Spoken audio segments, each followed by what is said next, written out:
we will start after development. We had seen the development, growth and development, difference between growth and development. It is easier to measure growth, right? Because it is quantitative. But when it comes to development,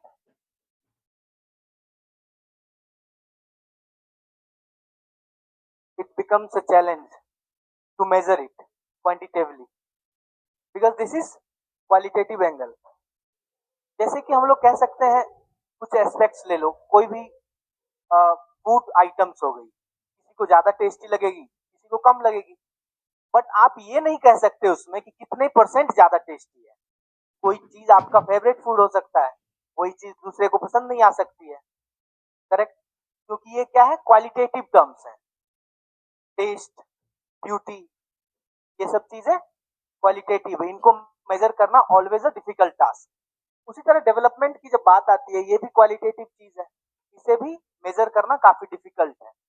तो कुछ economist मिलके एक HDI index बनाया है, HDI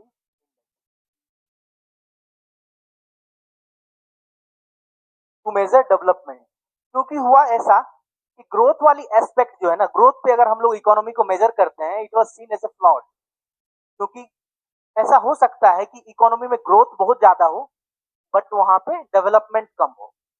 जैसे कि gulf countries में देखा गया, कुछ जगहों पे per capita income was high but development angle initially was very low. Gulf countries, तो जरूरी नहीं है कि जहां पे ग्रोथ हो वहां पे डेवलपमेंट होगी ही होगी। तो इकोनॉमिस्ट 1970s के दशक में HDI इंडेक्स लेके आए, जिसमें कि हम लोग तीन चीजों को देखते हैं। फर्स्ट वाज एजुकेशन,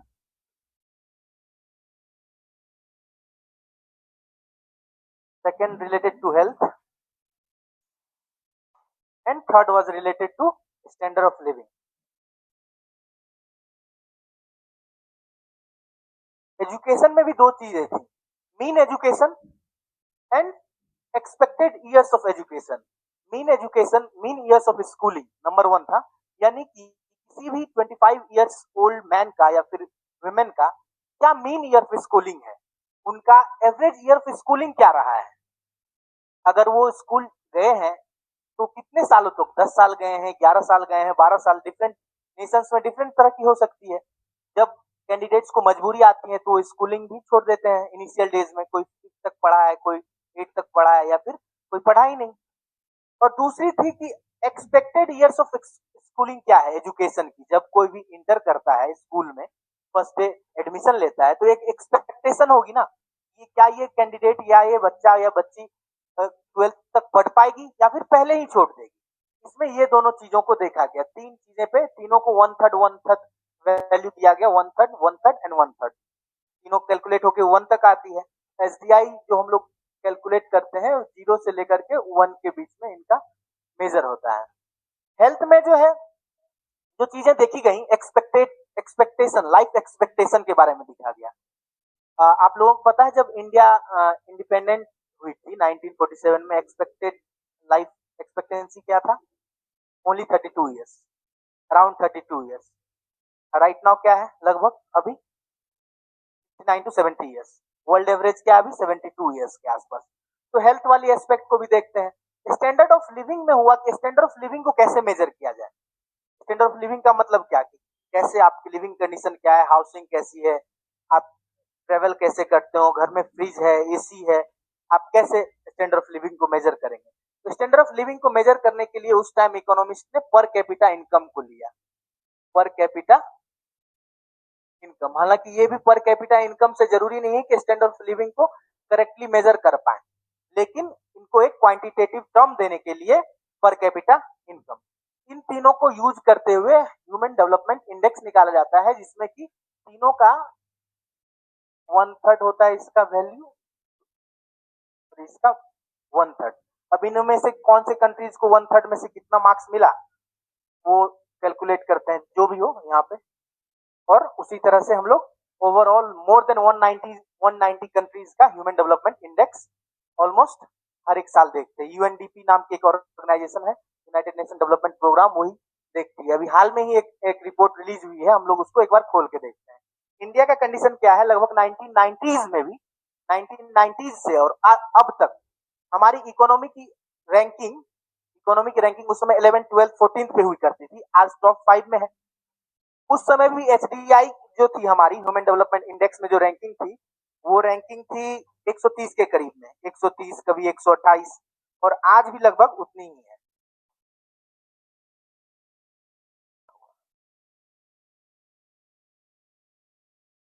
तो हम लोग अभी लेटेस्ट रिपोर्ट आई है 6 मई को, आई थिंक रिलीज हुई है, एक देख लेते हैं।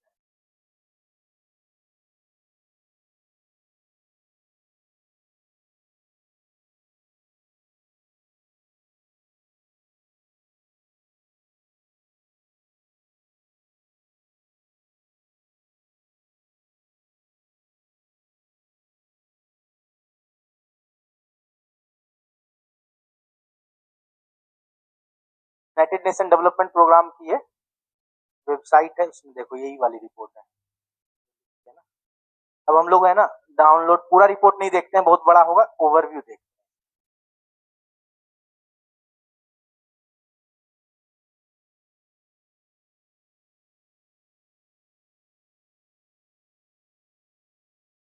रैंकिंग वाले एस्पेक्ट पे जाते हैं, कभी टाइम मिले आप लोगों को तो खोल खोल के देख सकते हो, क्योंकि ना कभी कभी क्या होता है, मेंस के लिए कुछ आपको डायग्राम्स ऐसा मिल जाएगा या फिर कुछ ऐसा इनोवेटिव चीजें मिल जाएंगी जो आपको यूपीएससी कंटेंट में डायरेक्टली नहीं मिलेगा। तो आपको इनोवेटिव तो हर समय होना पड़ेगा। अब अगर आपको मार्क्स ज्यादा फेच करना है तो always you will be having innovative, because competition cut throat है, हाफ ऑफ मार्क्स के लिए भी बहुत ज्यादा कंपटीशन है।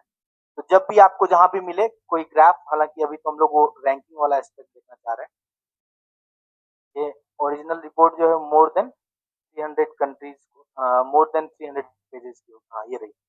अब देखो, ठीक ठीक है। अब जो इस साल की जो 2025 वाली है, इसमें डेटा जो है थोड़ी पुरानी होगी, 23 की होगी, 24 की होगी, डेटा पुरानी यूज हुई होगी ना, क्योंकि रिलीज 2025 में ही हो रही है। अभी जो लेटेस्ट रिपोर्ट आई है ह्यूमन डेवलपमेंट इंडेक्सेस में, उसमें आइसलैंड कहाँ पे है, रैंक 1 पे है, टॉप पे है। इसका वैल्यू कितना है, देखो 9.72, यानी कि डेवलपमेंट इंडेक्स जो है एचडीआई के हिसाब से आइसलैंड इज एट टॉप। और उसी तरह जो स्कैंडिनेवियन कंट्रीज है, जिसको जैसे नॉर्वे हो गया, स्विट्जरलैंड हो गया, डेनमार्क हो गया, इधर जो डेवलपमेंट इंडेक्स है बहुत बढ़िया, यानी कि एजुकेशन का पैरामीटर ले लो, आप हेल्थ की पैरामीटर ले लो, पर कैपिटा इनकम की पैरामीटर ले लो, ये बहुत ज्यादा है। अब आप ये सोचो कि इंडिया में पर कैपिटा इनकम कितना है अभी, पर कैपिटा इनकम कितनी होगी, एनी गेस, गेस तो ले सकते हो ना, एक गेस, एक एवरेज इंडियन कितना कमाता होगा, कोई गेस। अरे गलती होने से मत करो, 25,000 पर मंथ बोलते हो आप ऑन एन एवरेज, तो ये एड ऑन होके 12 मंथ में कितनी आएगी, 25 है, 3 लाख हो जाएगी मोटा मोटी। लेकिन अभी ऑन एन एवरेज इंडिया की पर कैपिटा इनकम 2 लाख के करीब में है, 2 लाख से थोड़ा सा कम ही है। और ब्रिटेन का सोच के देखो कितनी होगी, ब्रिटेन की पर कैपिटा इनकम, जो ब्रिटेन हमारे ऊपर रूल किया है, उसकी कितनी होगी, more than 48 lakh per year for average. मतलब जो ब्रिटेन का जो एवरेज नागरिक है, एक आम जनता है, 2 लाख से तो हम लोग ज्यादा ही कमाते हैं ना ऑन एन एवरेज। हम लोग आम वाले में नहीं आए, पर कैपिटा इनकम जो अभी यहाँ क्लास में बैठे उनको parents 2 lakh rupees per year से ज्यादा ही, उतना तो आप फीस दे रहे हो लगभग कोचिंग की, उतनी पर कैपिटा इनकम है इंडिया में। और वहां की per capita income 48 lakh per annum है। तो आप सोच लो वहां पे जो थोड़ा सा एवरेज से ज्यादा होंगे वो कहाँ पे स्टैंड करते होंगे, है ना। तो उसी तरह आइसलैंड की देखो, अब इंडिया की रैंकिंग, इसमें भी जब ह्यूमन डेवलपमेंट इंडेक्स देखते हैं, इसमें काफी कैटेगरीज है। वेरी हाई ह्यूमन डेवलपमेंट जैसे कुछ कंट्रीज हैं जिनकी मान लो 0.8 से ज्यादा की होती है, वो वेरी हाई ह्यूमन डेवलपमेंट। कुछ कंट्रीज ऐसी होंगी जहां पे हाई ह्यूमन डेवलपमेंट देखने को मिलेगा। फिर मीडियम ह्यूमन डेवलपमेंट, फिर हाई आती है, वेरी हाई के बाद हाई आती है। देखो ईरान की जो ह्यूमन डेवलपमेंट है वो अपने से बहुत अच्छा है। जो ईरान को अमेरिका ऊपर नीचे करते रहता है ना, ईरान से, ईरान, इसकी ह्यूमन डेवलपमेंट इंडेक्स कितनी है, 0.799, करीब 8 से थोड़ा सा कम है। अगर 8 से 0.8 से ऊपर हो जाए तो वेरी हाई हो जाएगी। टोटल कितना मार्क्स मिल सकता है, 1, 0 से 1 के बीच में, 0 है तो कुछ भी नहीं, 1 है तो सब चीज ऑलमोस्ट परफेक्ट है।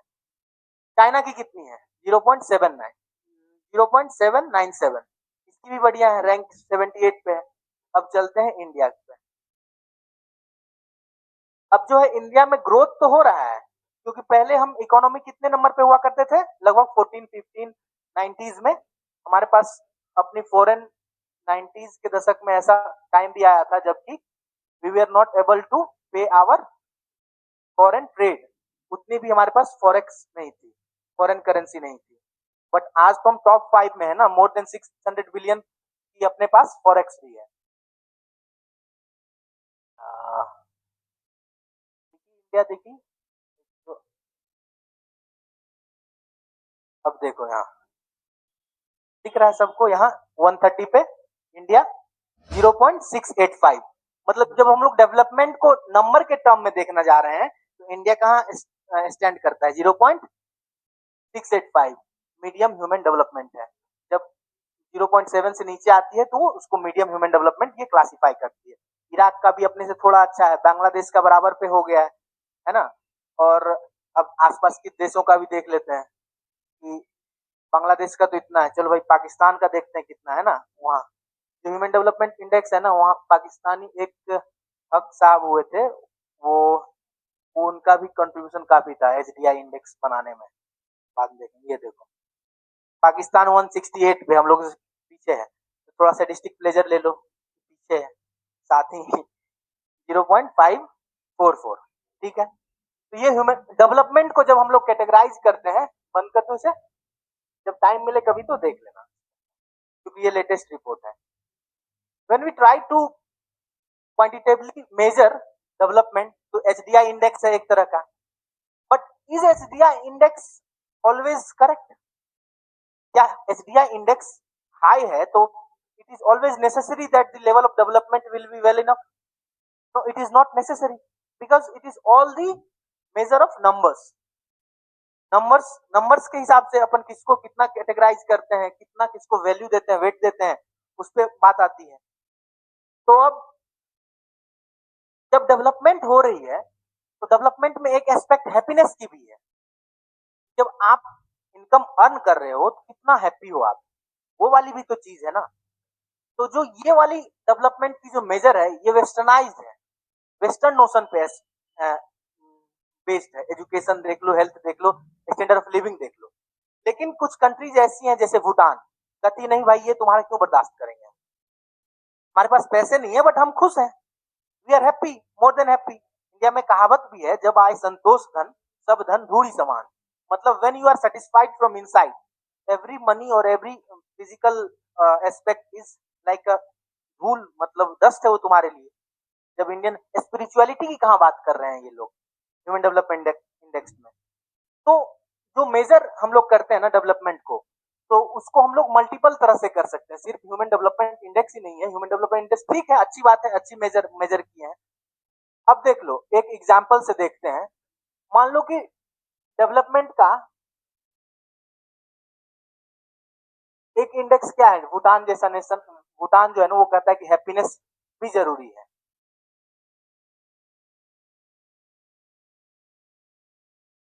1970 में ही भूटान ना ग्रॉस हैप्पीनेस इंडेक्स लेके आ चुका है। 1970 में बोला नहीं तुम्हारा नहीं चलेगा, ये जो एचडीआई इंडेक्स पे हमें पीछे कर देते हो, 100 के बाद ही रखते हो रैंकिंग, 120-25 दे देते हो, इसका क्या मतलब? हमें, हम अपने छोटे से देश में खुश हैं, we are well enough, happy enough, हमें नहीं चाहिए तुम्हारा, हमारा इन्वायरमेंट हमारे साथ है, हम क्लोज टू नेचर रह रहे हैं, है ना। तो कहने का मतलब जो फैक्ट्स एंड फिगर्स हैं उसको कैसे मैनिपुलेट किया जा सकता है। एक एग्जांपल देता हूँ। मान लो एक इकोनॉमिस्ट ही थे, कोई भी वो एग्जांपल पुट किया कि हैप्पीनेस के लिए क्या जरूरी है। One of the major factor for happiness is mental peace. You are having mental peace, you are happy, correct. और मेंटल पीस होने के लिए क्या होना चाहिए? आपको रात में नींद अच्छी आनी चाहिए। मेंटल पीस तभी होगा ना जब रात में नींद अच्छी आएगी। मेंटल पीस का बोलते हैं कि उसकी फाउंडेशन है गुड स्लीप। अब स्लीप, अच्छा नींद आने के लिए क्या जरूरी है? लॉ एंड ऑर्डर सही होना चाहिए, तब ना आप चैन चैन की नींद लोगे, जैसे सोए सुबह उठे घर का सामान गायब, तो लोगों को नींद कहाँ से आएगी? रात की नींद चुराई जाएगी उनकी, नींद नहीं आएगी रात में।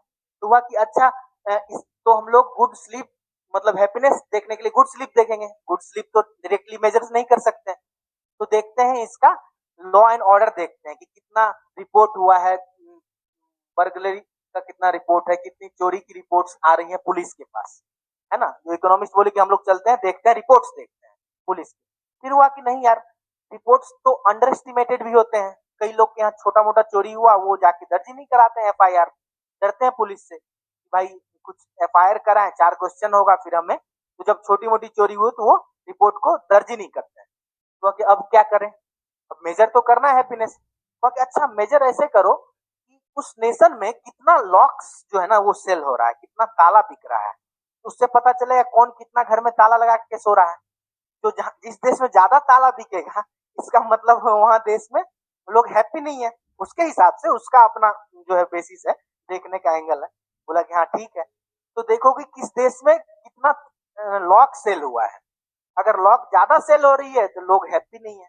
कहने का मतलब रिलेट देखो, तो डेटा ही है। तो डेटा अब लॉक सेल हो सकता है कि उस देश में कुछ हो ही नहीं। अफ्रीका जैसा नेशन मान लो वहां कुछ हो ही नहीं, लोग के पास ऐसे भी घर में कुछ नहीं है, ऐसे भी ताला नहीं लेंगे। तो ये देखा जा सकता है कि अच्छा यहाँ पे तो लॉक की सेलिंग बहुत कम हुई, तो उसके हिसाब से हैप्पीनेस इंडेक्स पे इनको अप रखा जाए।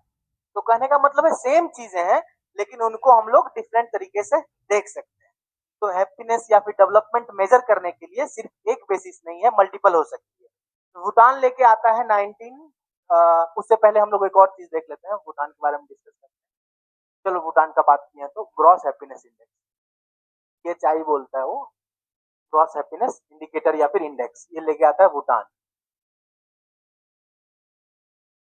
भूटान का कहना है कि ठीक है वेस्टर्न नेशन जो है हमें नीचे एकदम कैटेगराइज कर रहे हैं, we are being put on very lower ladder in the ranking of HDI. तो वो कहते हैं कि क्या वेस्ट में, यूएस में, अगर आप क्लासिकल एग्जांपल देखो वेस्ट की तो यूएस में, क्या क्या यूएस में वहां क्राइम नहीं है, वहां बलगरी नहीं है, वहां ड्रग्स ट्रैफिकिंग नहीं है, ड्रग्स अब्यूज नहीं है, वहां भी फ्लेश ट्रेड है, सेक्सुअल एक्सप्लॉयटेशन है, काफी चीजें हैं। तो वो कैसे हैप्पी अपने आप को कह सकते हैं? हैप्पीनेस की तो काफी चीजें हो सकती हैं। और तो भूटान लेके आया ग्रॉस हैप्पीनेस इंडेक्स, जिसमें कि ये काफी वाइडर चीजें को दर्शाता है। पर कैपिटा इनकम भी वन ऑफ देम है उसमें से, बट ये इसमें काफी चीजें को रखता है, इसमें ये स्पिरिचुअल गेन को भी रखता है, इन्वायरमेंट को भी देखता है कि यार देश में इन्वायरमेंट की कंडीशन कैसी है। ठीक, तो भूटान का भी कहना ठीक है ना। तो बाद में वर्ल्ड एज ए होल एक दूसरा इंडेक्स भी लेके आए हम लोग, ग्लोबल हैप्पीनेस इंडेक्स कहते हैं उसको, वो भी लेके आए। और एक देखो, अब जो है देश में किसी भी कंट्री में अगर इनइक्वालिटी ज्यादा होगी, इनइक्वालिटी ऑफ इनकम ज्यादा होगी, तो डेफिनेट सी बात है कि वहां पे डेवलपमेंट टोटल कम होगी। इनइक्वालिटी, कोई बहुत अमीर है मान लो, कोई बहुत गरीब है, किसी को 2 वक्त की रोटी नहीं मिल रही है, कोई सोने का वॉशरूम यूज कर रहा है ना। तो फिर वहां पे क्या होगी, इनइक्वालिटी होगी, लोग खुश नहीं होंगे, तो क्राइम्स भी बढ़ेंगे, सब चीज बढ़ेंगे। तो एक गिनी कॉफिशियंट भी आप मतलब पढ़ोगे, गिनी कॉफिशियंट ये भी डेवलपमेंट को मेजर करने का एक तरीका है कि ये इनक्वालिटी ऑफ इनकम देखती है। ये भी 0 से 1 तक का इनका भी इंडिकेटर है। 0 जब होती है तो इसका कहने का मतलब, 0 जब है कहने का मतलब देश में एब्सोल्यूट इक्वालिटी है ऑफ इनकम। सब 10,000 कमा रहे हैं मंथली तो सभी 10,000 ही कमा रहे हैं। अगर ये इंडिकेटर 1 पे है तो इसका मतलब है कि सिर्फ एक ही आदमी कमा रहा है, सब दूसरे लोग नल्ले बैठे हैं। अगर 1 है तो ये दूसरी एक्सट्रीम होगी, 0 है तो सभी लोग इक्वली इनकम अर्न कर रहे हैं, इनकम इनइक्वालिटी इज 0। जब गिनी कोफिशिएंट की 1 होती है, ये टेक्निकल चीजें हैं, कैसे 1 होगी कैसे 0 होगी उतना हमें नहीं देखना है यूपीएससी के लिए, ऊपर ऊपर से ठीक है। जब 1 होगी कहने का मतलब सिर्फ 1 पर्सन के पास देश का टोटल रिसोर्स है, बाकी लोग ऐसे ही हैं। ठीक, अब गिनी कोफिशिएंट से ही रिलेटेड एक चीज और है, उसको कहते हैं लॉरेंज कर्व। लॉरेंज कर्व भी गिनी कोएफिशिएंट से रिलेटेड है। लॉरेंज कर्व में कहता लॉरेंज कर्व जो है एक कर्व बनाती है, उसमें रिप्रेजेंट करते हैं percentile of income that is being earned by percentile of population. मतलब अगर 10% of population, lower 10% population, 10% population, उसके पास इनकम कितना है, टोटल इनकम का कितना परसेंट है ना। अगर 10 बाय लोअर 10% को भी 10 है तो मतलब एकदम सही है, 10 लोअर 10 है और उसको 10% है। लेकिन ऐसा नहीं होता है। जनरली जब आप देखोगे, एक ऑक्सफैम रिपोर्ट है वो कहती है कि टॉप 5% ऑफ पीपल के पास मोर देन 60% ऑफ वेल्थ है। ऑक्सफैम की एक इनइक्वालिटी रिपोर्ट आती है जो कि वर्ल्ड इकोनॉमिक फोरम के द्वारा रिलीज की जाती है। वो कहती है टॉप 5% पीपल के पास more than 60% of the wealth है। तो लॉरेंज कर्व जो है ना वो भी रिप्रेजेंट करती है परसेंटाइल, मतलब वो भी वेल्थ या फिर इनकम की इनइक्वालिटी को रिप्रेजेंट करती है। आप देखो परसेंटाइल करने का मतलब टॉप,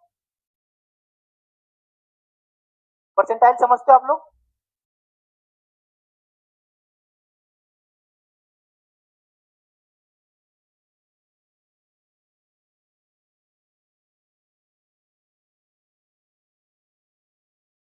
पॉपुलेशन, जब सब चीज इकोनॉमी में बढ़िया हो तो इसका ग्राफ 45 डिग्री के एंगल पे बनना चाहिए, ऐसा होना चाहिए ना। जब चीज एक नॉर्मेटिव एस्पेक्ट में देखेंगे क्या होना चाहिए, होना तो ऐसा चाहिए। लेकिन रियली में ऐसा नहीं होता। रियली में होता है जो इनकम है ना, मतलब ये मान लो 10, 20, 30 और यहाँ 100, ठीक है, इधर उसी तरह से यहाँ पे 100। अब नॉर्मली क्या होनी चाहिए, 10% ऑफ इनकम के पास, 10% ऑफ पॉपुलेशन के पास 10% ऑफ इनकम होना चाहिए। बट ये ग्राफ ऐसे नहीं जाती है, लॉरेंज कर्व की ग्राफ लगभग ऐसे जाती है। अब देखो 20% इनकम कितने लोगों के पास है, अगर आप देखोगे लगभग 50% लोगों के पास कितनी है, 20%। और जब 100 पे आ जाओ यहाँ पे, अब देखो अचानक से बढ़ गया ना, यहाँ से यहाँ आए, क्यों? क्योंकि कम लोगों के पास ज्यादा वेल्थ है। लॉरेंज कर्व भी रिलेटेड है गिनी कोएफिशिएंट से, जो कि इनकम या फिर वेल्थ को भी ले सकते हैं इसमें, उसकी डिस्पैरिटी शो करती है इन एन इकोनॉमी। तो हम लोग थोड़ा सा राइट डाउन करते हैं। एसडीआई इंडेक्स के बारे में कल लिखे थे कुछ हम लोग,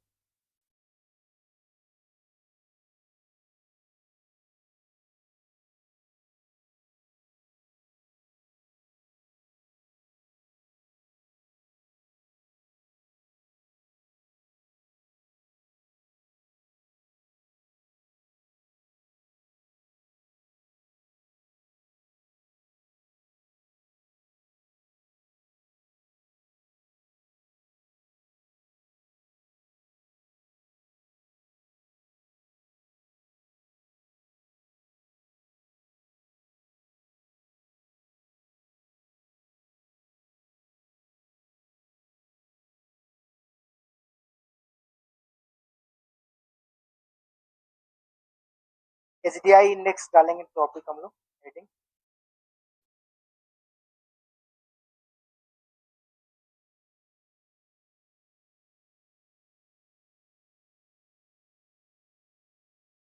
ठीक है,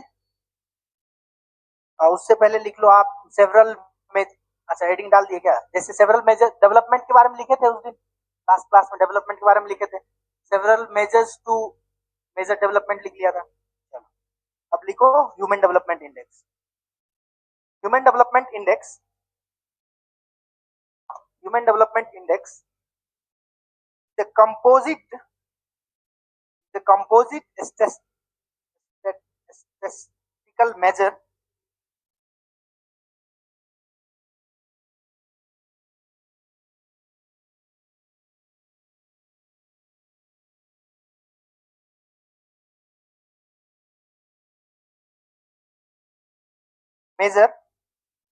developed by developed by United Nations Development Program UNDP.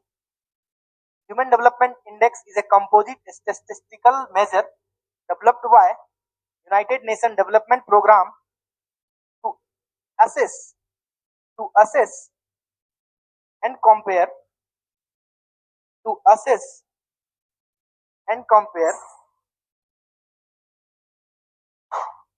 to assess and compare overall development of countries and compare the overall development of countries.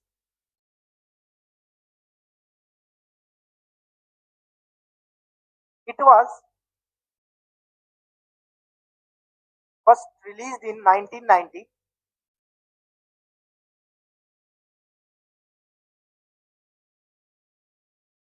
Provides a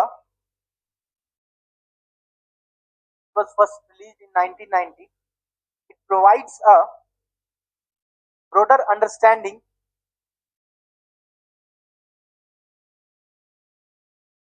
provides a broader understanding of well-being beyond economic growth beyond economic growth beyond economic growth. Components of HDI has three dimensions. Components of HDI mean it has three dimensions. Health, number one health में लिखते हैं life expectancy at birth. Health में लिखते हैं life expectancy at birth. Number two education.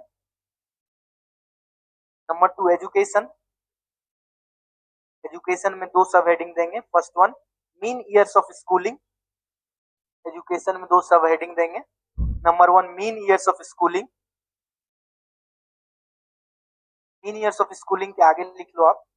Mean years of schooling के आगे लिखो average number of years of education. Average number of years of education received by average number of years of education received by people aged 25 and above. People aged 25 and above. People aged 25 and above. अब education में ही second point देंगे expected years of schooling. First one was mean years of schooling. Second is expected years of schooling. Expected years of schooling देंगे. Expected years of schooling में एक line लिख लो. Number of years a child entering the education system. Number of years a child entering the education system can expect. Number of years a child entering the education system can expect to receive schooling education. Expect to receive schooling education.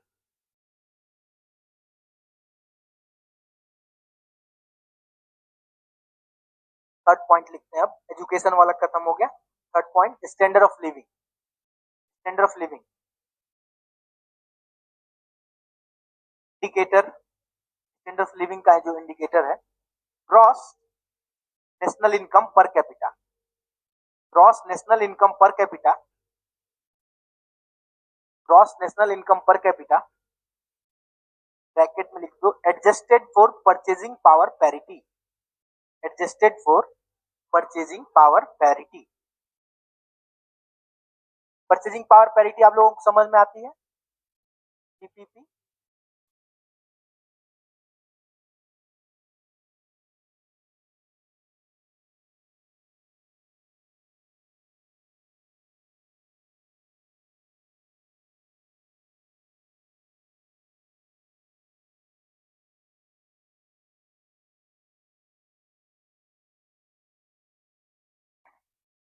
Purchasing power parity समझ में आती है सबों को. नहीं. अब मान लो आप इंडिया में 1 lakh rupees per month income earn करते हो और सिमिलर इनकम मान लो आप लंदन में रहते हो, वहां भी 1 लाख रुपीस इंडियन में अर्न करते हो, तो क्या आपका स्टैंडर्ड ऑफ लिविंग दोनों जगह सेम होगा? नहीं सेम होगा। अभी मान लो इंडिया में जो 1 लाख, दिल्ली में प्रॉपरली 1 लाख रुपीज जो अर्न कर रहा है, वो मोटा मोटी डिसेंट लाइफ एंजॉय कर लेगा दिल्ली में। मेरी एक फ्रेंड है अभी लंदन में, वो कर रही है मेडिकल साइंसेस से, तो उसे 5 लाख रुपीज पर मंथ मिलता है, 5 लाख रुपीज पर मंथ, और वो वहां पे हैप्पी नहीं है। 5 लाख रुपीज पर मंथ में बोलती है कि बचता ही नहीं कुछ। 2 लाख रुपए तो उसका रेंट का लग जाता है पर मंथ, और एक रूम है, वॉशरूम है, किचन है। तो अब वही रूम आप यहाँ पे 30,000 40,000 में सेम लेवल का ले सकते हो।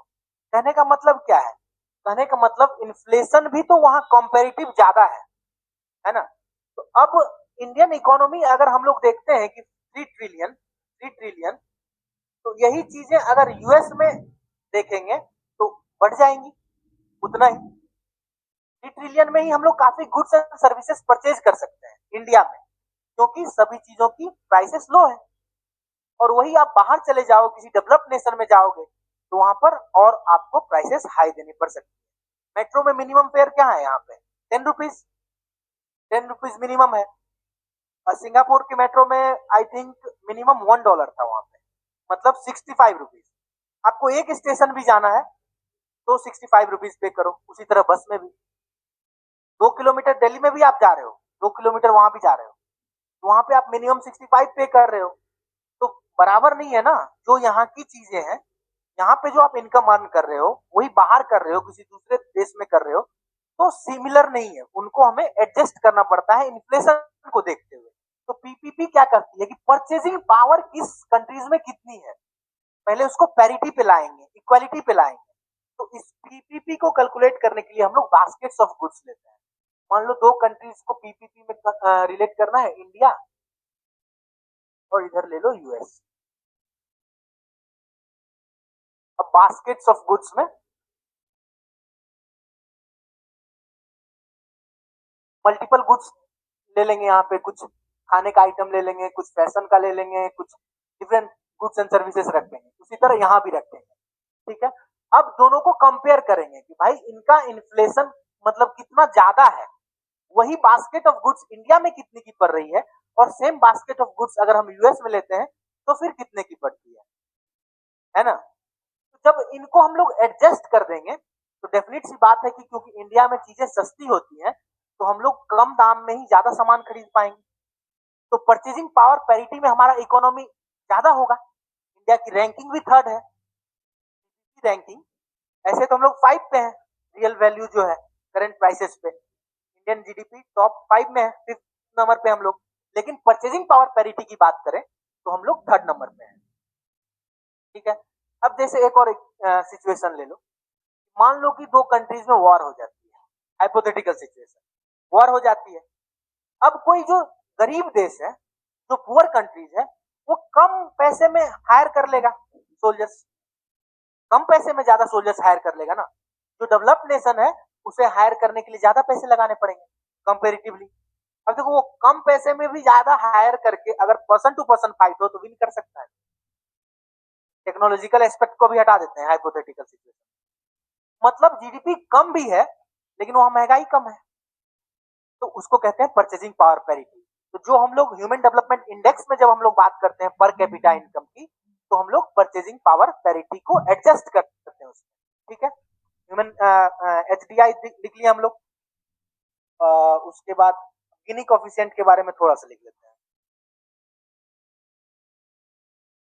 हेडिंग डालेंगे जी आई नहीं है, GINI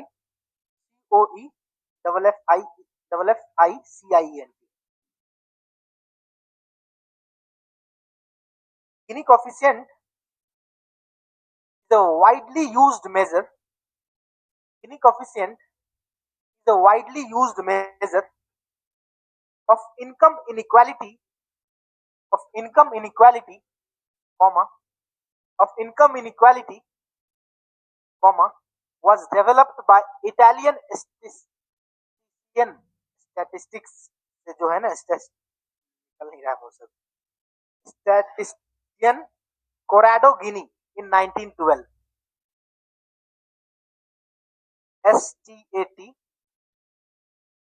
STATIS, अच्छा कोराडो, CORRADO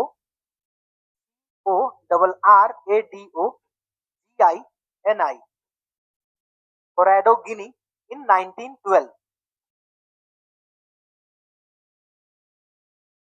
गिनी कोफिशिएंट के आगे लिखेंगे how it works. Guinea coefficient थोड़ा सा लिख लेते हैं। The Gini coefficient ranges between 0 and 1. Gini coefficient ranges between 0 and 1. 0 represents perfect equality. 0 represents perfect equality where 0 represents perfect equality where everyone has the same income or wealth. 0 represents perfect equality where everyone has the same income or wealth. On the other hand, 1 indicates perfect inequality. On the other hand, 1 indicates perfect inequality where one person has all the income or wealth. Where one person has all the income or wealth and everyone else has none. And everyone else has none. मतलब जब 1 है गिनी coefficient 1 है तो एक ही लोग के पास country की सारी इनकम और वेल्थ है, बाकी सब 0 पे। जब 0 है तो सभी को बराबर है। करेक्ट। लॉरेंज कर्व के बारे में भी थोड़ा सा लिखेंगे। LORENZ CURVE।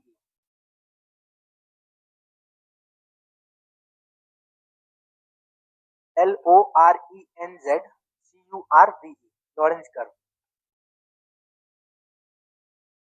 बढ़े आगे। Lorentz curve, a Lorentz curve developed by American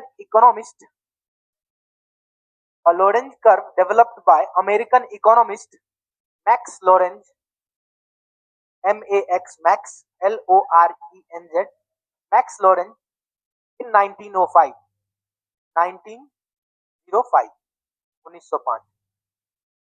is a graphical representation. Lorenz curve developed by American economist Max Lorenz in 1905 is a graphical representation of income inequality or wealth inequality. The graph plots or wealth inequality, income inequality or wealth inequality. Stop. The graph plots percentile of population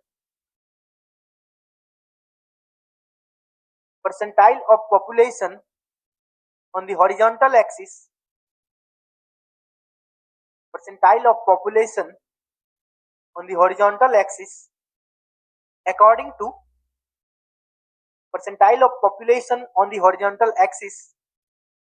according to income or wealth,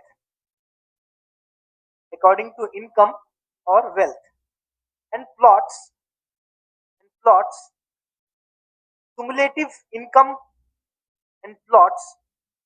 cumulative income or wealth, and plots cumulative income मतलब total income और wealth on the vertical axis. Lorenz curve हमने बनाया था, उसके नीचे आप बना लो Lorenz curve of a developing nation, लिख लो ही।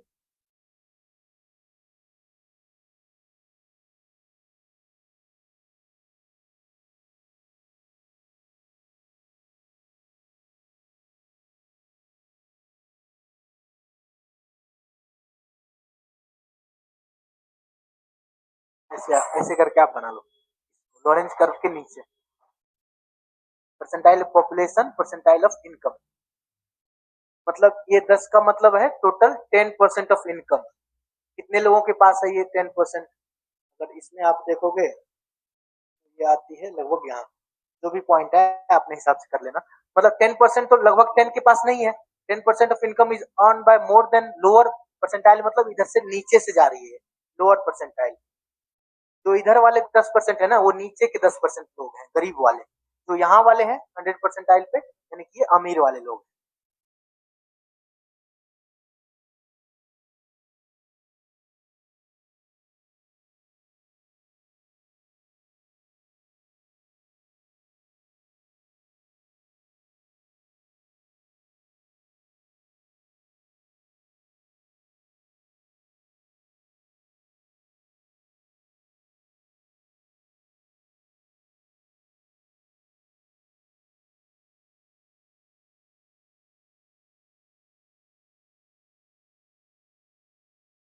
हाँ हाँ, एकदम एकदम।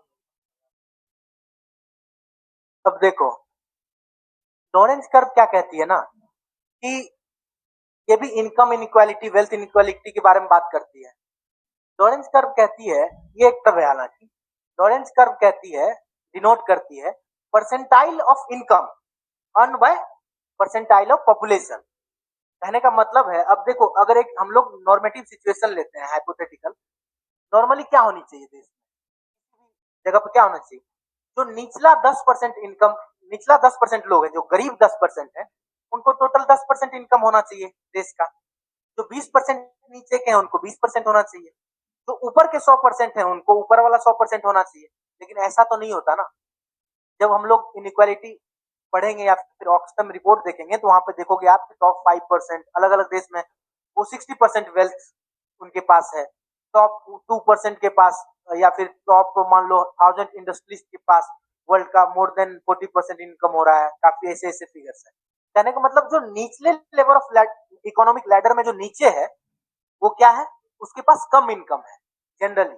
तो लॉरेंस कर्व उसी को रिप्रेजेंट करती है। आप ये देखो कि ये वाली हम लोग डेवलपिंग नेशन का ये वाली जो कर्व है ना, इसको बनाया है।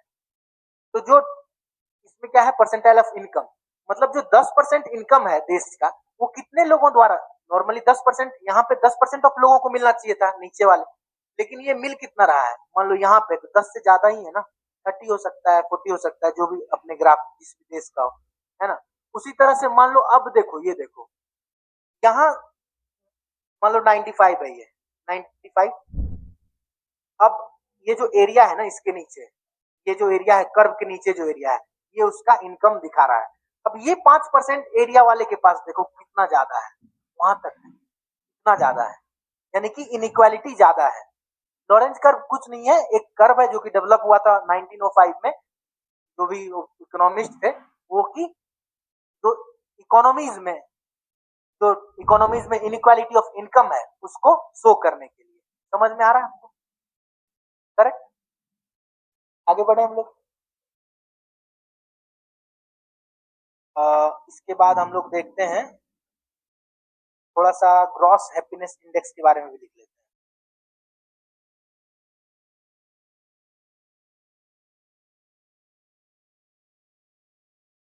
ग्रॉस नेशनल हैप्पीनेस उसको कहते हैं, जो भूटान वाला है ना, उसको ग्रॉस नेशनल हैप्पीनेस। लिंक डालो, gross national happiness.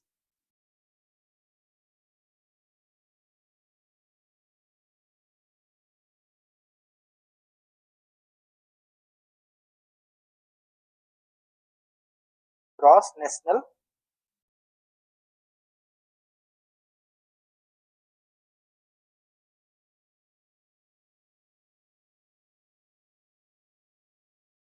Bhutan, Bhutan उसके अंदर लिखेंगे, उसके बाद डैश देके gross national happiness. Bhutan, a Himalayan kingdom, Bhutan, a small Himalayan kingdom and an economic non-entity. Bhutan, a small Himalayan kingdom and an economic non-entity, क्योंकि बहुत बड़ा इकोनॉमिक पावर नहीं है, पावर हाउस नहीं है इकोनॉमिक की, and economic non entity, develop a new concept of assessing, develop a new concept of assessing, develop a new concept of assessing, A double S E double S I N, assessing मतलब measure, assessing development, assessing development in the early 1970s,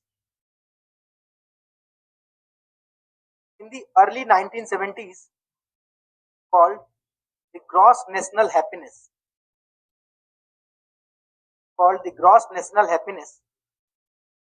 without without rejecting gross national happiness, without rejecting without rejecting the idea of human development propounded by UNDP, without rejecting without rejecting the idea of without re, without rejecting the idea of human development propounded by UNDP, united nation development program, जो HDI। Bhutan कहती है ठीक है आपने दिया है वो भी अच्छा, बट ये ऑलमोस्ट सफिशिएंट नहीं है, हमारी भी चीजें देखो। ठीक है,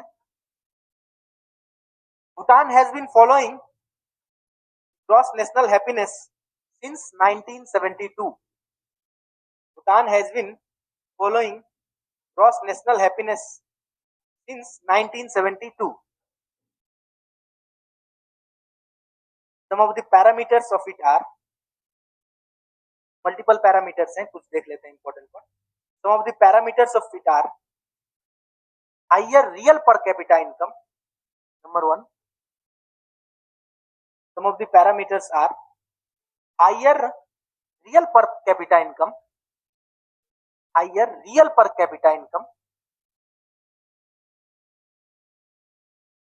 good governance,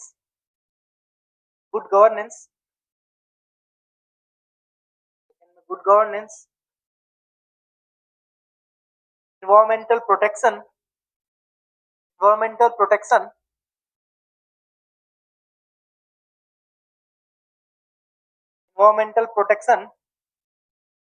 cultural promotion,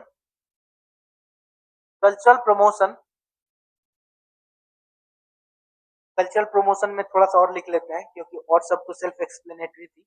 cultural promotion में लिखते हैं that is inculcation of,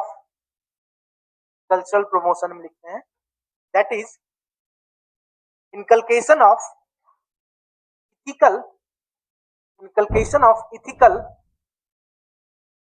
and spiritual values,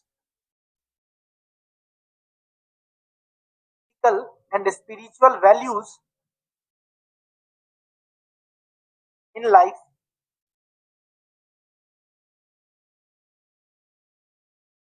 inculcation of ethical and spiritual values in life, without which it says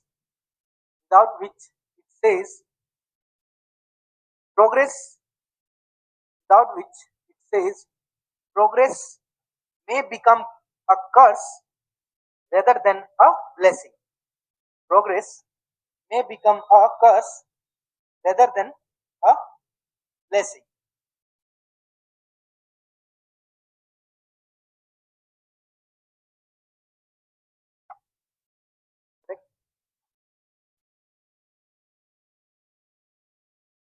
अब देखो एक इंस्टेंस कुछ इकोनॉमिस्ट ने नोटिस किया कोविड-19 लॉकडाउन के टाइम पे।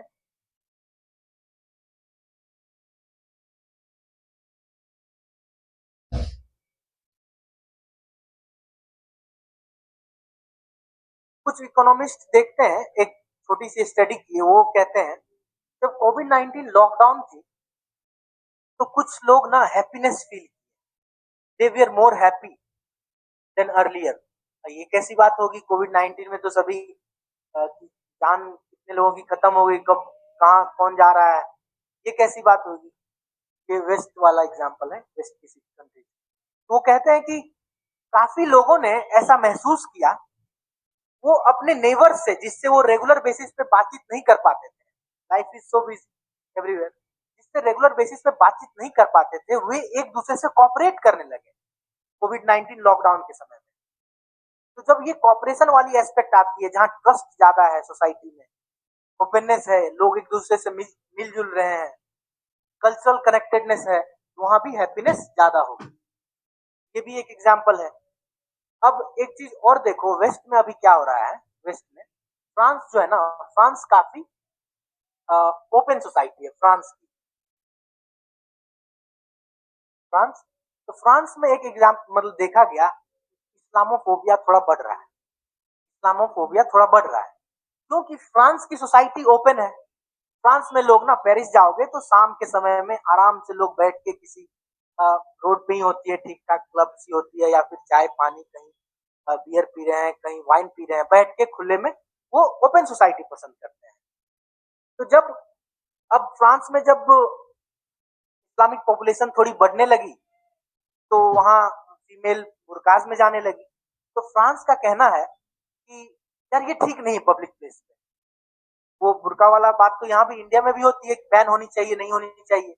तो फ्रांस का कहना है कि नहीं, हम लोग ओपन सोसाइटी है, we are culturally more open, हम लोग एक दूसरे से घुल मिल के ज्यादा रहना चाहते हैं, ये हमारे कल्चर को थ्रेट है, इससे हमें थ्रेट पहुंच रही है।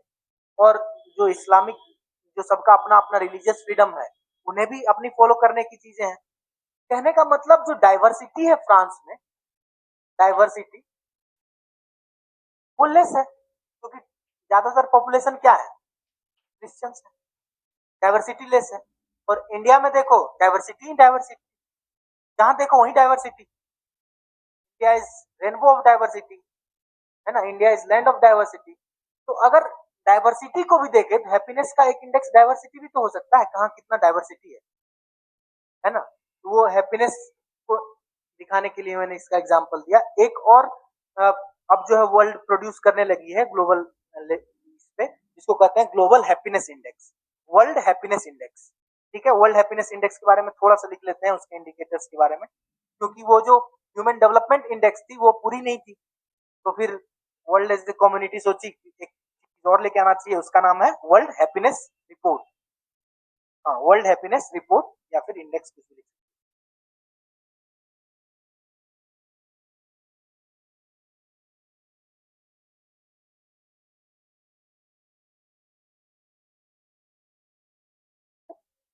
सम of the major parameters of it are world happiness, उसमें तो हम लोग तीन देखे थे, एचडीआई में, ह्यूमन डेवलपमेंट इंडेक्स में तीन देखे थे, इसमें लगभग छह देखे। GDP per capita income number one, GDP per capita income number one, social support number two, social support number three, health and life expectancy at birth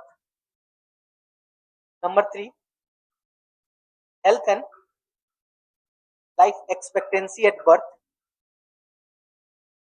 number four, health and life expectancy at birth. Number four, freedom to make life choices. Freedom to make life choices. Number fifth, number four, freedom to make life choices. Number fifth, generosity. Number fifth, generosity. Number six, perception of corruption.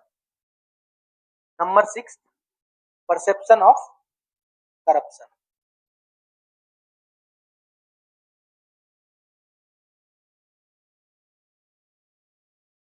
अब जो H D I थी उससे थोड़ी wider ये दिख रही होगी, इसमें 6 इंडेक्स है, काफी चीजें हैं इसमें, जेनरोसिटी भी है, परसेप्शन ऑफ करप्शन भी है, सोशल सपोर्ट भी है। इसका मतलब कि how much you can count on on someone, कि आपको कुछ नीड पड़े तो आप फोन लगाते हो अपने दोस्त को, और फोन बहाना, दोस्त जो है बहाना लगा रहा है, नहीं आ सकता, यहाँ हूँ वहां हूँ, और आपने कॉल लगाया, आपके फ्रेंड्स फैमिली जो भी मेंबर है वो आपके नीड के लिए आ गए, सोशल सपोर्ट है ना आपके पास, because someone you can count on. जब तो वो भी चीज है हैप्पीनेस की, वर्ल्ड हैप्पीनेस रिपोर्ट देख।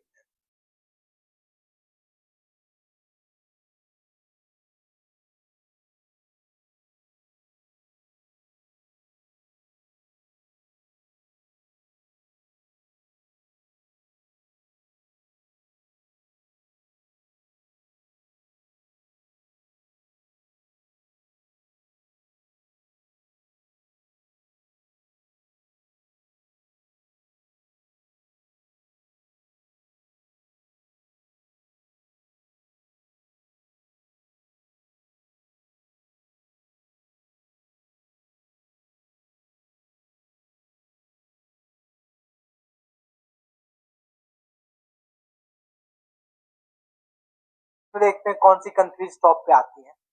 जनरली स्कैंडिनेवियन या फिर नॉर्डिक कंट्रीज ही आती है वेस्टर्न यूरोप में जो ऊपर में है।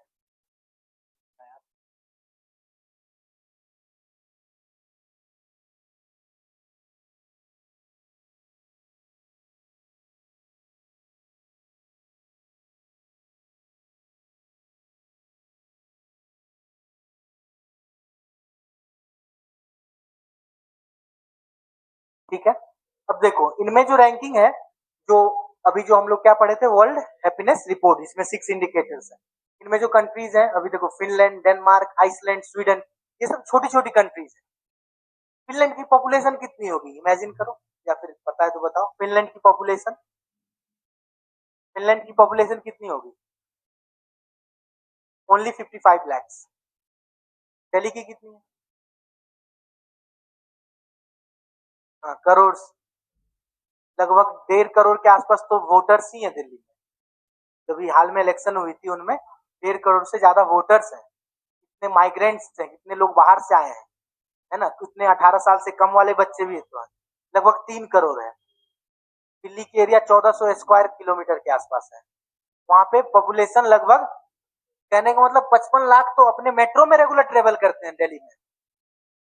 एवरेज पीपल और average number of people travelling in metro, Delhi metro is more than 50 lakhs, 80 lakhs तक गई है कभी कभी पीक जो हाईएस्ट है ना उसकी। पर जितना तेरे देश में टोटल है ना, उतना मेट्रो में घूम रहे हैं हमारे यहाँ, है ना। तो फिर तो वाजिब सी बात है, रिसोर्सेस ज्यादा आएंगे। फिनलैंड में एक समय ऐसा था, फिनलैंड में काफी फॉरेस्ट है। फिनलैंड आपको पता है किधर है, इमेजिन कर पा रहे हो? ऊपर में है नॉर्वे, हाँ, नॉर्वे, स्वीडन, फिनलैंड इधर है। फिनलैंड जो है वो रसिया से बॉर्डर लगता है। रसिया के बीच बीच में धमकी भी दे रहा था कि तुम जो है नाटो में मत शामिल हो, बट फिनलैंड लास्टली ऐड हो गया, यूक्रेन सफर कर रहा है। तो ये फिनलैंड है। तो फिनलैंड लगातार 4-5 सालों से टॉप रैंक पे है। 4-5 सालों का आप इंडेक्स देखोगे ना, तो फिनलैंड, तो फिनलैंड में एक समय क्या हुई थी, फॉरेस्ट बहुत ज्यादा है, जंगल ही जंगल, और लोग ही कम है रहने वाले, और लेक्स बहुत ज्यादा थी, तो लोग अकेलापन फील करते थे। अब जिसके पास मान लो कि यहाँ पे घर है, फिर 2 किलोमीटर बाद है कहीं, फिर बहुत दूर बाद है, लोग लोनली फील करते थे, अकेलापन फील करते थे। फिर बाद में गवर्नमेंट वहां की मेजर उठाती है, अपना गवर्नमेंट डेवलपमेंटल पॉलिसीज, तरह तरह की चीजें कनेक्टिविटी करते हुए, फिर फिनलैंड आज हैप्पीनेस इंडेक्स में टॉप पे आ रही है। और उधर इंडिया की, इसी तरह हम लोग इंडिया की सिचुएशन देखते हैं। क्या दिखेगा तो बोलना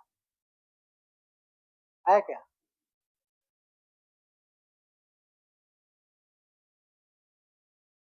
118 पे है, 118 रैंक पे है हैप्पीनेस में इंडिया। और आसपास वाले देशों का भी देख लेते हैं। बांग्लादेश यहाँ पीछे है, चलो ठीक है। श्रीलंका 133, पाकिस्तान का भी देख ही लो। नीचे ही होनी चाहिए, ऊपर होनी चाहिए, ये होना चाहिए।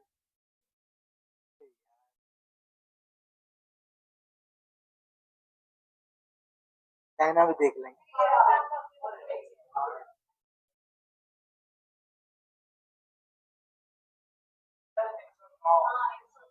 कहाँ, पाकिस्तान 109 पे है भाई। अपने से ज्यादा खुशहाली है वहां पे, ये देख लो। इंडाइसिस है।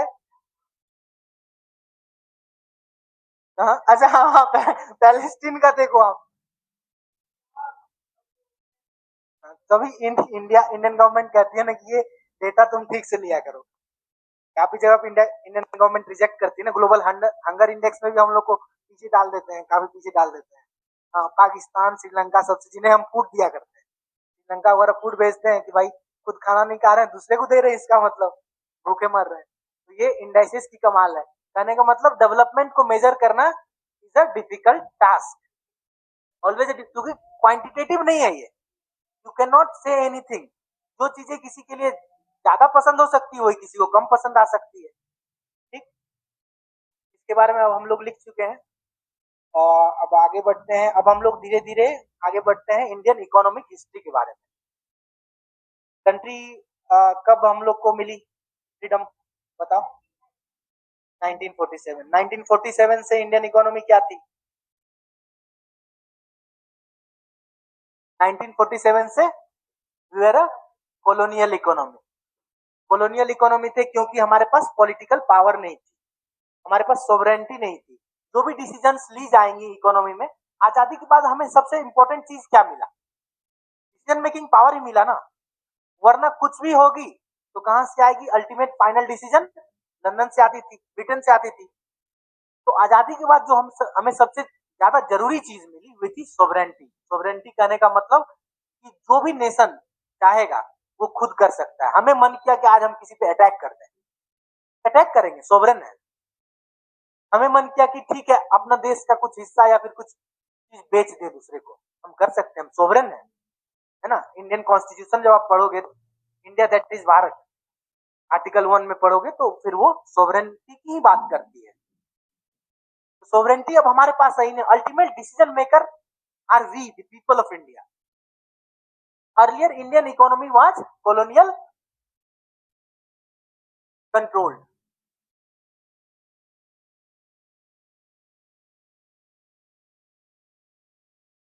और we were the satellite state, satellite economy of Britain.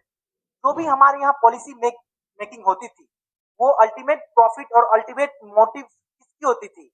Profit की, ब्रिटेन की होती थी। ब्रिटेन क्या करती थी? यूनिलेटरल पॉलिसीज बनाती थी, जैसे यूनिलेटरल फ्री ट्रेड पॉलिसी। आप हिस्ट्री में पढ़ोगे आगे चल के, मॉडर्न हिस्ट्री में, जब बंगाल पे 1757 में प्लासी के बाद जब ब्रिटिश का कब्जा हुआ तो वो क्या कर रही थी? वहां से इंडिया से जो टैक्सेस ले रही थी, जो टैक्सेस होती है उसमें क्या होता था? टैक्सेस जनरली तो इनकम टैक्स नाम का चीज नहीं होता था, जीएसटी नहीं होता था, लैंड रिवेन्यू आता था। लैंड पे जो फसल कटी तो वो अंग्रेज के ऑफिसर्स जाएंगे, सोल्जर्स जाएंगे और वहीं से हाफ, ऑलमोस्ट 50% ले लेंगे। मतलब किसान अगर मान लो 100 kg ऑफ फसल उग जाता है तो 50 kg कौन ले लेगी? British government.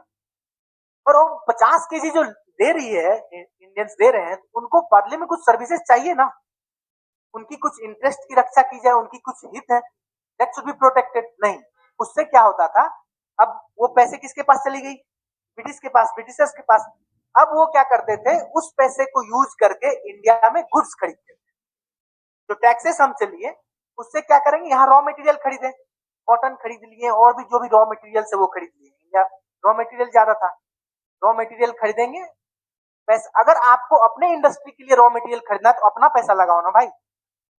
तो हमारे से ही टैक्स ले रहे हो, हमारे पैसे को यूज करते हो रॉ मटेरियल खरीदे और फिर उसी वहां पे जाके उसको बेच रहे हो वर्ल्ड मार्केट में, या फिर ब्रिटेन में जाके उससे बेच रहे हो, प्रॉफिट कमा रहे हो। इंडियंस को क्या मिला? कुछ नहीं। धीरे धीरे इकोनॉमी की हाल खास्ता होते गई। इंफ्रास्ट्रक्चर की कोई सिचुएशन एकदम खराब थी, इंफ्रास्ट्रक्चर नहीं थी। जो भी कुछ चीजें बनी, जैसे रेलवेज, बोला जाता है कि railway is the gift of Britishers, और ब्रिटिशर्स अपने आप को काफी गर्व से ये बात बोलते हैं कि we have gifted you, Indians we have gifted you the railways, modern boon. तो जो रेलवेज या फिर कुछ ऐसी इंफ्रास्ट्रक्चर्स भी बनी, वो अल्टीमेट इंटरेस्ट किसका था उसमें? ब्रिटिशर्स का ही था। आप देखोगे कभी कभी अगर आप रेलवे से ट्रेवल करते हो तो कई स्टेशन आज के जमाने में भी ना काफी रूरल एरियाज में है जहाँ पे कुछ नहीं है। भाई यहाँ स्टेशन बनाने का मतलब क्या है अभी तो समझ नहीं आता, लेकिन पहले जमाने में वहां से रॉ मटेरियल ढो के लाते थे और फिनिश्ड गुड्स वहां पर पहुंचा रहे हैं। Indian economy was in trouble. जो भी अपनी हैंडलूम थी, स्टेट क्राफ्ट थी, जो भी अपनी इंडिजिनस इंडस्ट्रीज थी, वो सारी डिस्ट्रॉयज हो चुकी थी। और ऊपर से एग्रीकल्चर में जो भी अनएम्प्लॉयमेंट होगी, अल्टीमेट रिजॉर्ट कहाँ था? एग्रीकल्चर में था। आर्टिसियन अनएम्प्लॉयड हो गए, वो कहाँ जाएंगे?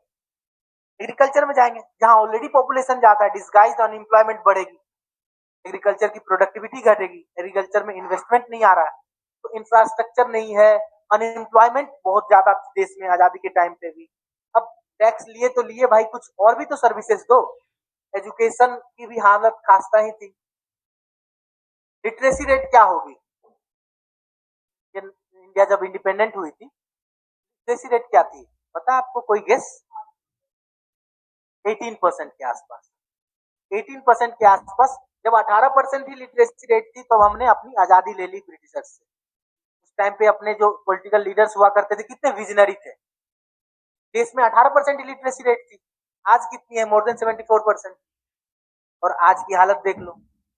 मतलब एक पैराडॉक्स बता रहा हूँ, जब 18% थी तो पॉलिटिकल लीडर्स इतने अच्छे हुआ करते थे, और आज 74% है तो भी खराबी है, काफी चीजें हैं।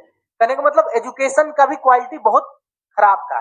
Indian economy was totally suffering from all sides, leading.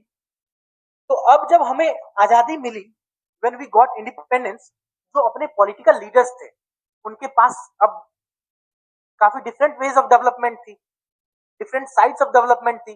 जैसे अभी उस समय 1947 या फिर 1930s में ही प्लान्ड इकोनॉमी होनी चाहिए, नॉन प्लान्ड होनी चाहिए, या फिर मिक्स्ड होनी चाहिए। ये काफी डिसीजंस लेना पड़ेगा ना इनिशियली। मतलब हमारी डेवलपमेंट की जो स्ट्रेटजी होगी वो किस डायरेक्शन, कैसे हम लोग आगे बढ़े, क्योंकि रिसोर्सेस आर लिमिटेड, अधिकतर चीज लिमिटेड है ना। तो हम लोगों ने सोचा कि हमारे लिए क्या अच्छा होना चाहिए, इंडिया के एस्पेक्ट से, इंडिया के लिए क्या अच्छा होना चाहिए।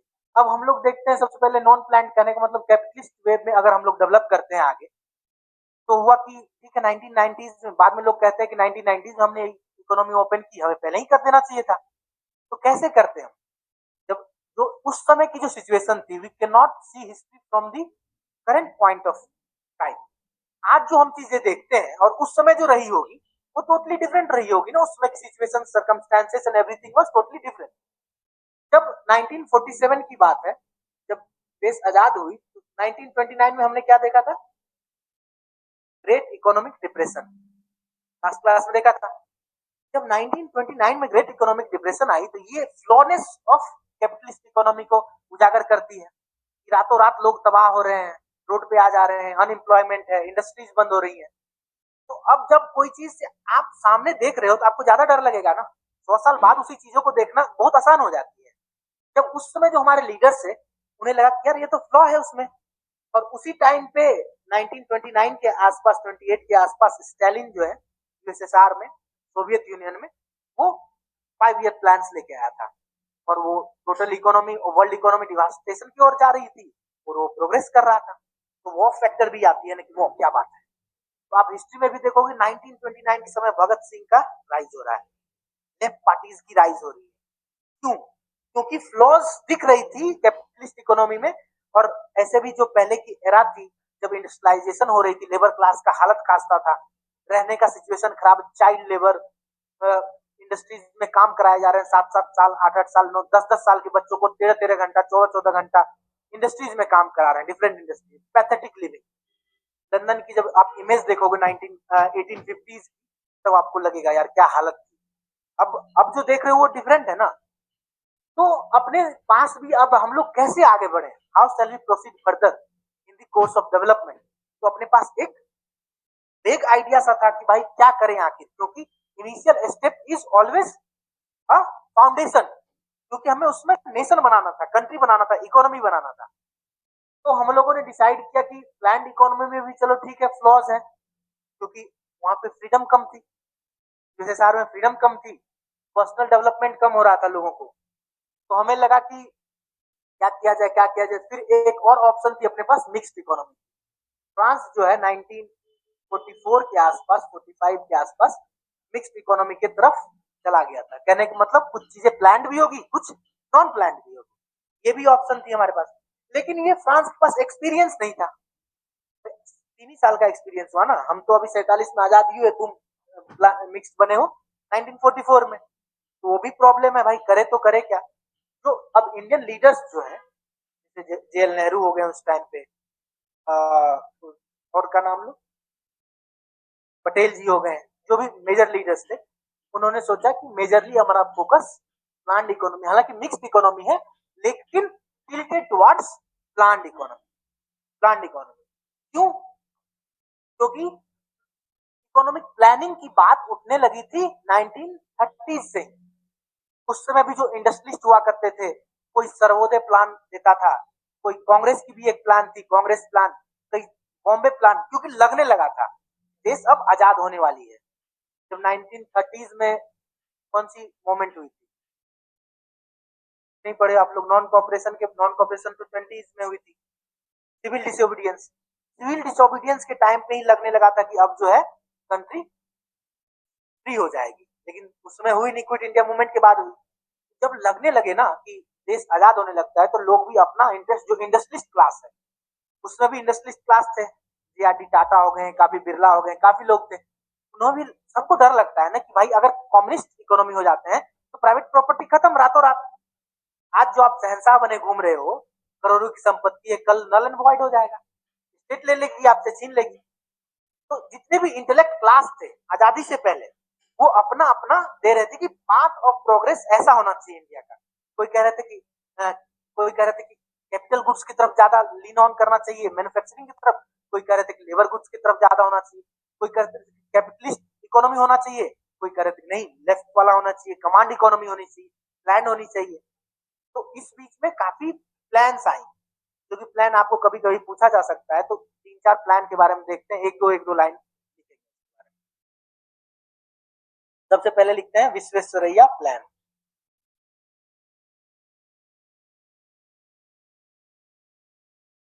दीवान ऑफ विश्वेश्वरैया जी जो थे ना, दीवान ऑफ कहाँ के थे ये, कर्नाटका स्टेट में एक जगह के थे।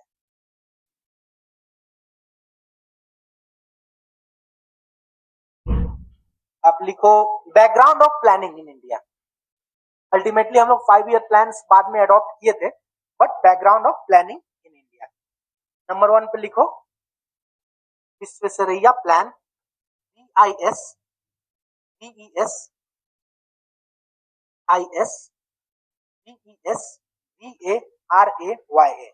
प्लान।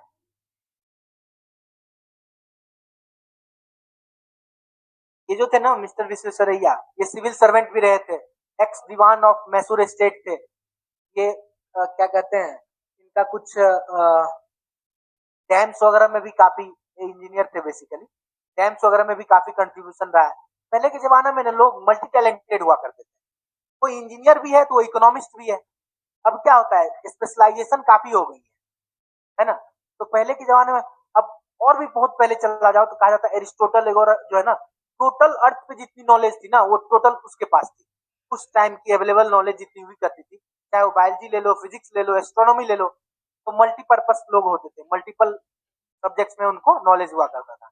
विश्वेश्वरैया जी भी एक इंजीनियर भी थे, सिविल सर्वेंट भी थे, ये दीवान भी थे। दीवान कहने का मतलब प्राइम मिनिस्टर। जैसे पहले राजा हुए ना, कोई राजा हुआ करता था, तो राजा को तो सब चीज नहीं आता, वो दीवान अपॉइंट करता था कि मैं, मेरा प्राइम मिनिस्टर है, मेरे बदले में देख रेख मेरा दीवान करेगा। दीवान कहने का मतलब हायर, अभी का कैबिनेट सेक्रेटरी हो गया सब। स्टेट के दीवान हो तो कहने का मतलब top most position, you are the top most decision maker of that state, जो भी हो राजघराना। तो विश्वेश्वरैया जी क्या बोलते हैं, इनके बारे में लिख लो, he was the ex Diwan of Mysore state,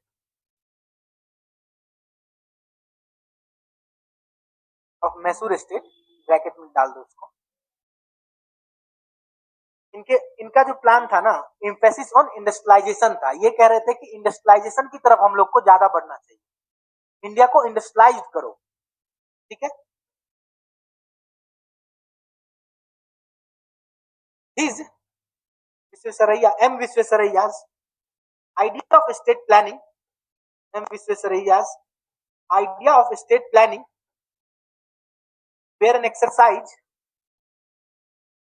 the idea of state planning where an exercise in democratic capitalism, in democratic capitalism, bracket में similar to USA, democratic capitalism bracket में similar to USA, with emphasis with emphasis on industrialization, with emphasis on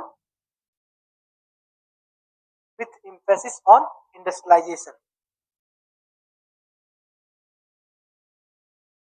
with emphasis on industrialization, a shift of labor, a shift of labor, a shift of labor from agriculture, from agriculture to industries, to industries, to industries, targeting a shift of labor from agriculture to industries, targeting to double the national income in 1 decade. Targeting double the national income in 1 decade.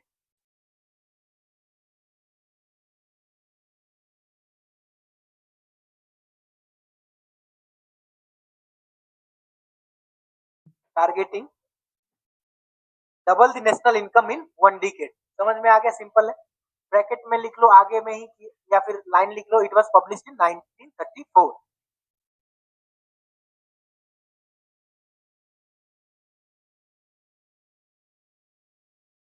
(1934) 1934. एक और plan I थी, उसका नाम था FICCI proposal. FICCI.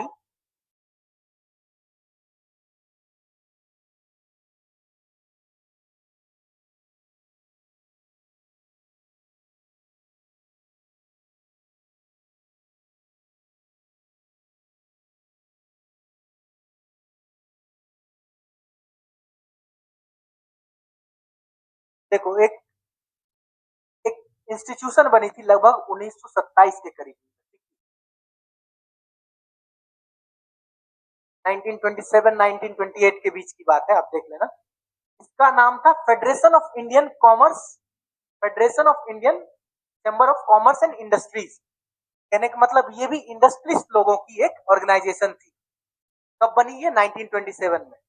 और वो period वही है जब 1927 में कौन ग्रो कर रहा है? लेफ्ट पार्टीज ग्रो कर रही है. रशियन रिवॉल्यूशन हो चुकी है.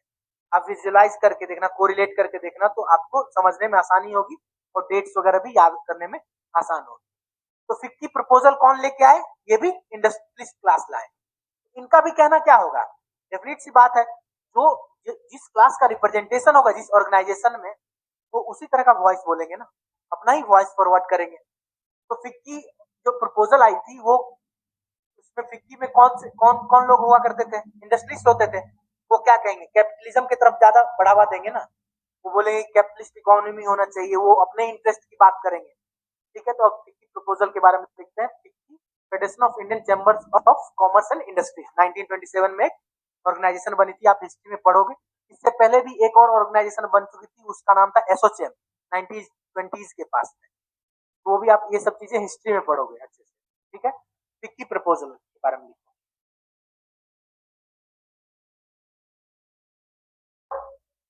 In 1934, proposal.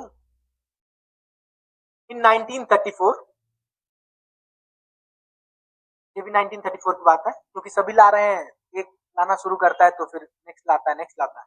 In 1934, a serious need of national planning, a serious need of national planning was recommended by Federation of Indian was recommended by Federation of Indian Chambers of Commerce, Federation of Indian Chambers of Commerce and Industries bracket में FICCI. In 1934, Commerce and Industries bracket में FICCI. Federation of Indian Chambers of Commerce and Industries. The leading organization of Indian capitalists. The leading organization of Indian capitalists.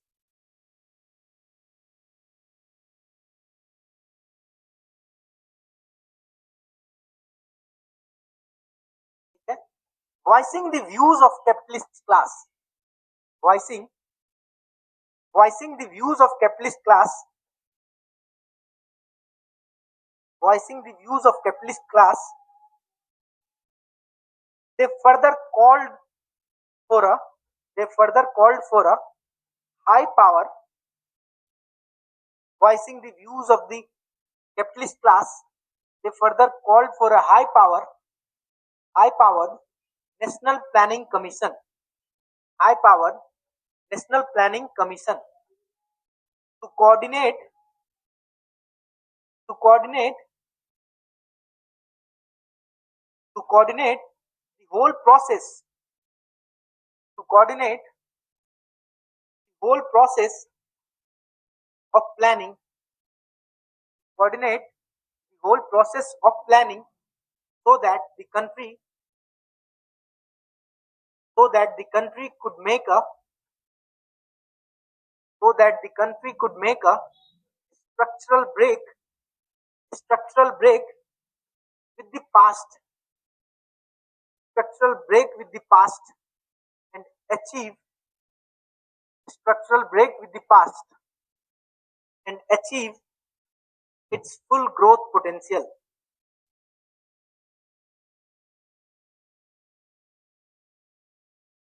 and achieve its full growth potential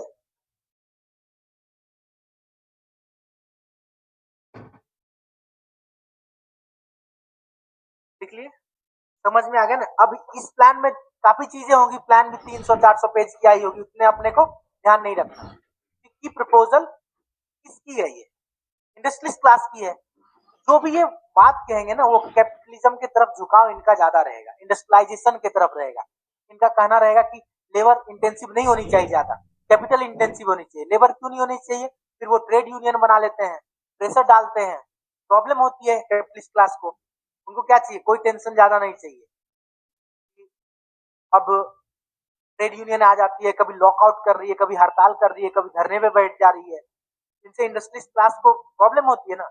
ये जो भी बात कहेंगे अधिकतर, हालांकि बात कभी कभी गोलमोल सा भी करेंगे, सभी लोग जो है ज्यादा इनके विरोध में ना आ जाए, भाई क्या तुम खाली कैपिटलिस्ट की बात कर रहे हो, घुमा फिरा के। लेकिन सभी लोग जो है अपने इंटरेस्ट की बात करते हैं, ठीक है। फिर इसके बाद जब इतना चीज हो ही रहा था तो फिर एक और प्लान आई, उसका नाम था कांग्रेस प्लान।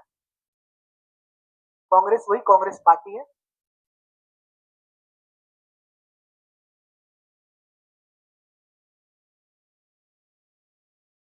इंडियन नेशनल कांग्रेस। 1938 के आसपास 1938 के आसपास इंडियन नेशनल कांग्रेस के प्रेसिडेंट कौन सेलेक्ट इलेक्ट हुए थे?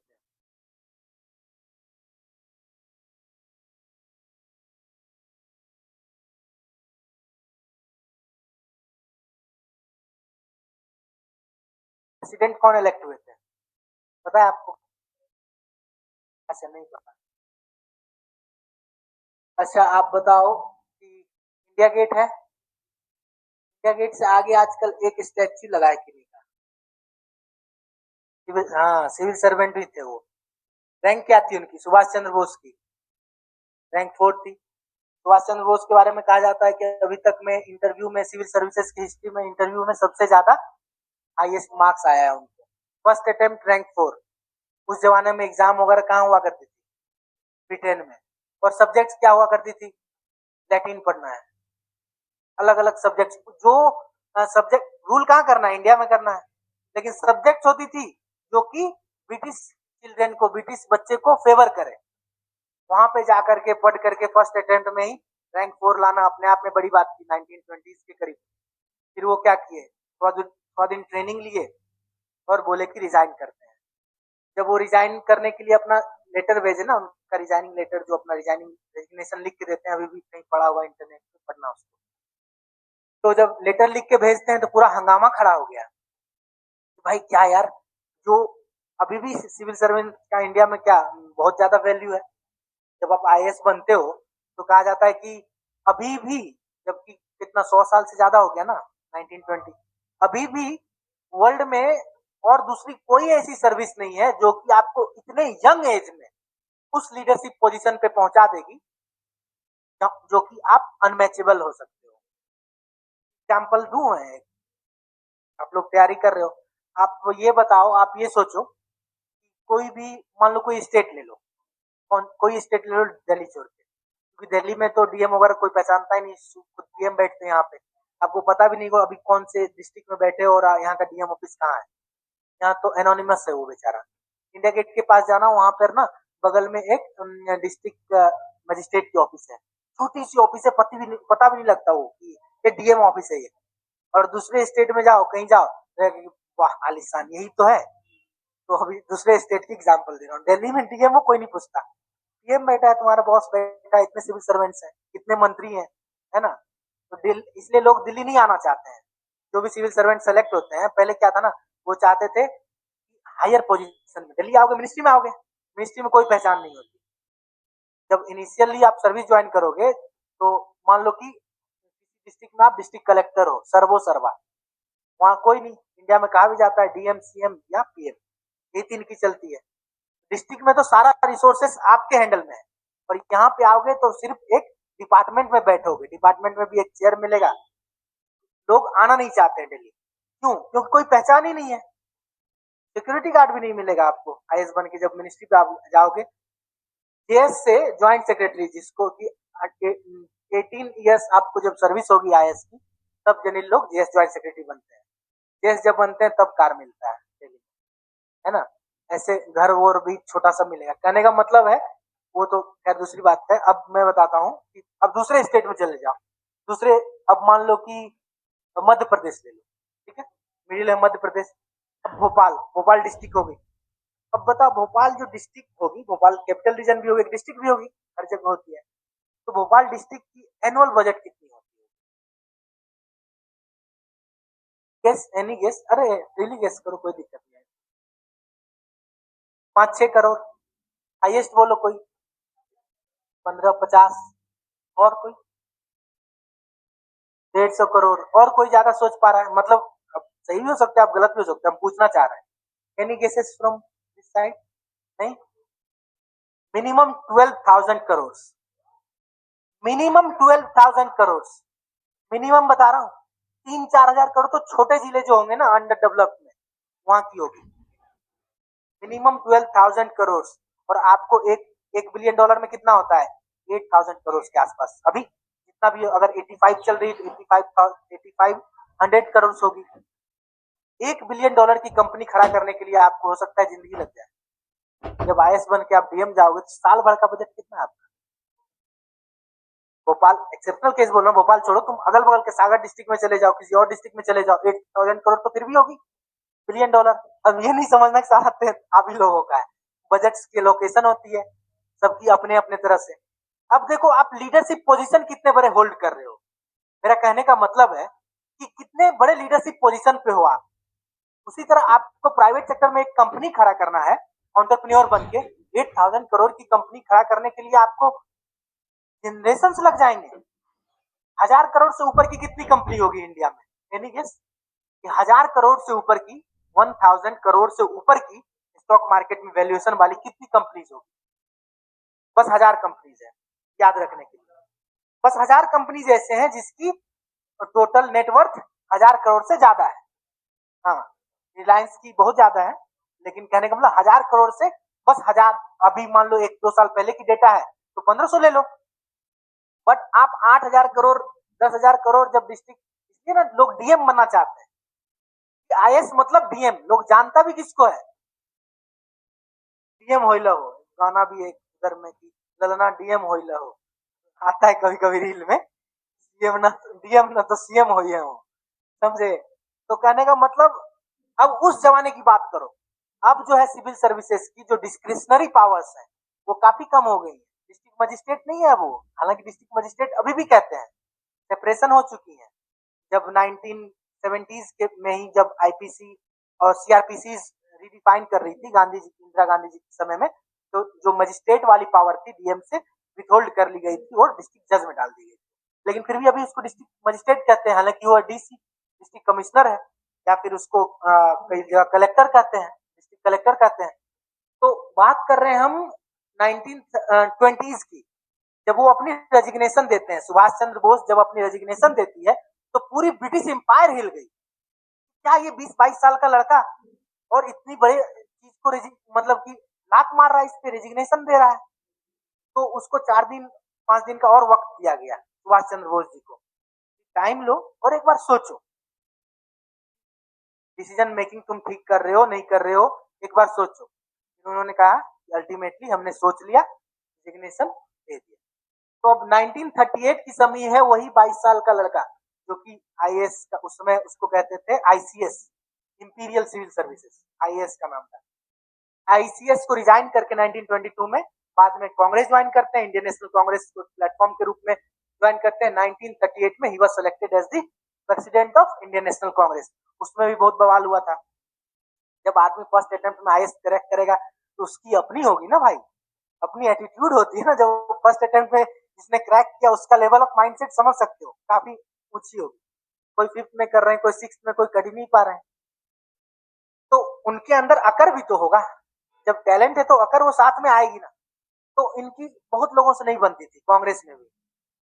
1938 में कांग्रेस के चेयरपर्सन थे, यही सेलेक्ट हुए थे, सुभाष चंद्र बोस जी। इन्होंने एक इकोनॉमिक प्लानिंग कमेटी की गठन की थी, इकोनॉमिक प्लानिंग कमेटी, और वो इकोनॉमिक प्लानिंग कमेटी बाद में लेके आती है कांग्रेस प्लान। ठीक है, अब इस कांग्रेस प्लान में क्या क्या था इसका हिस्ट्री बता दिया मैंने आपको, उसके बारे में थोड़ा सा लिख। Congress plan,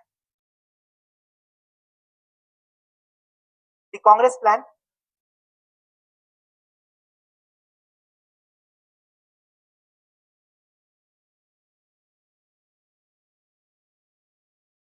the Congress plan, it was on the initiative,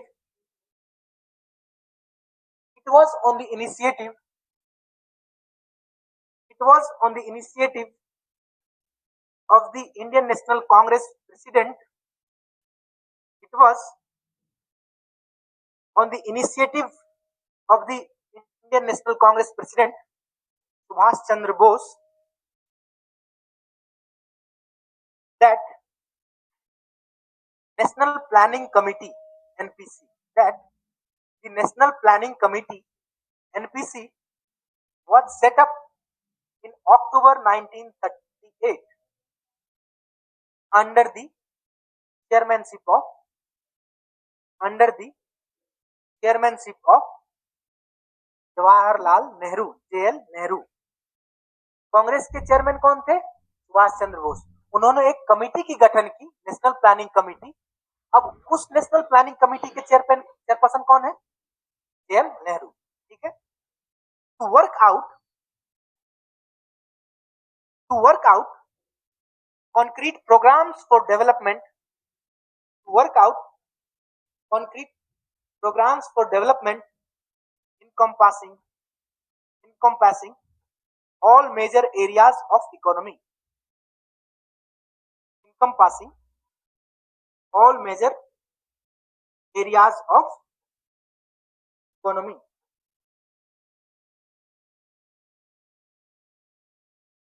अब ये जो थे, अब इस प्लान में क्या होगा, ये सभी लोगों को साथ में लेके चलेंगे।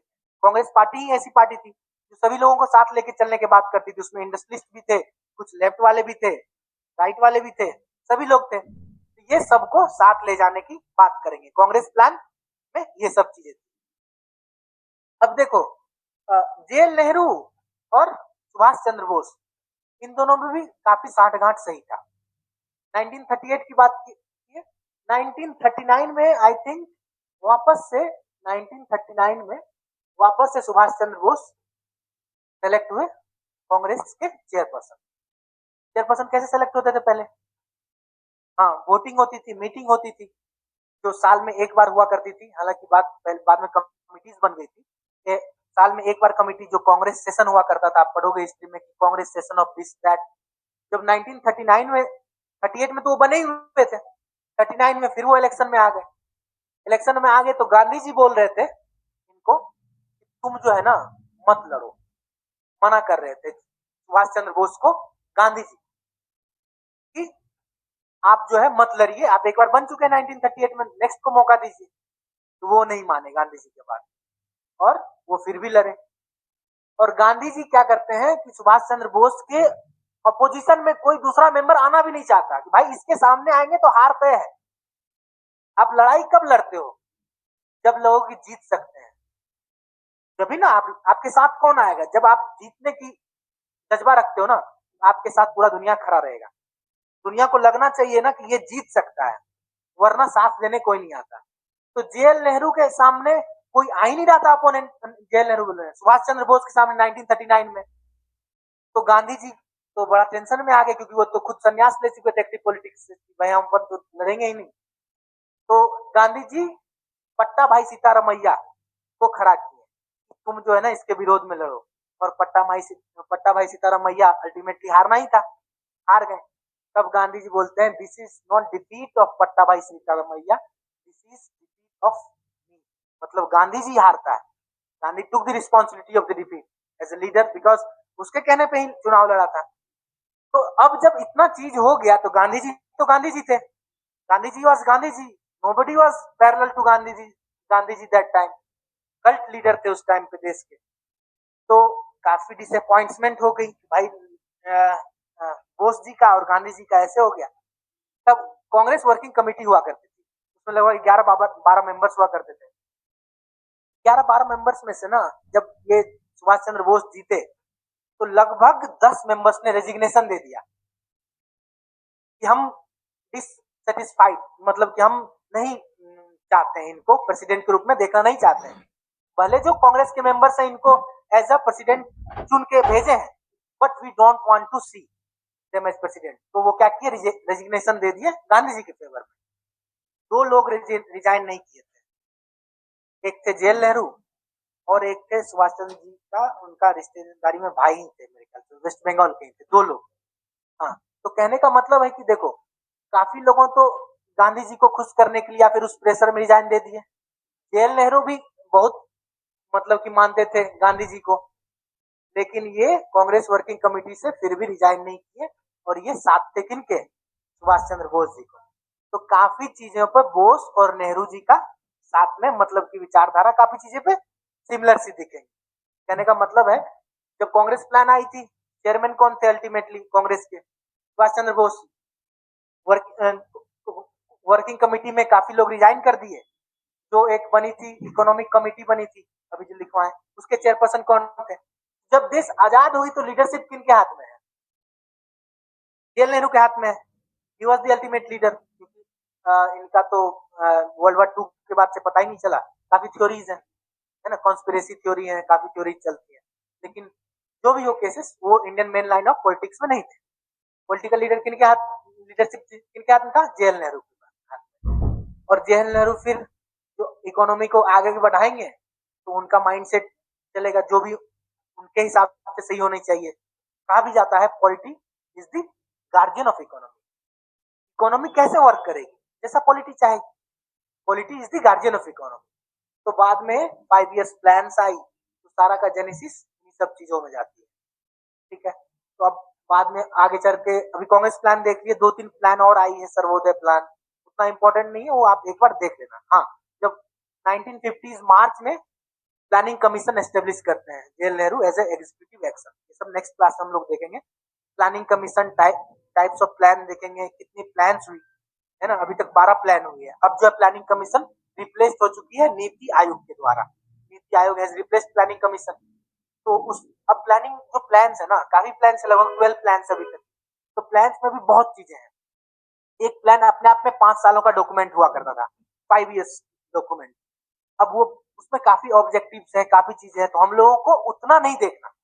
हम लोगों को अपने काम के लिए कुछ पॉइंट्स हर एक प्लान में से 2-3 ऑब्जेक्टिव देख लेंगे सबका, और 2-3 देखते हुए, और जब प्लान्स को लेके आगे बढ़ेंगे, first 5 year plan, second, third, fourth, तो साथ में हमें इकोनॉमिक हिस्ट्री भी पता चलते जाएगी। इकोनॉमिक हिस्ट्री पता चलेगी ना, इस समय क्या एस्टेब्लिश हुई थी, इंडस्ट्रीज की क्या कंडीशन थी, क्यों ये डिसीजन लिया जा रहा था। तो प्लान्स के थ्रू हम लोग इकोनॉमिक हिस्ट्री को देखेंगे।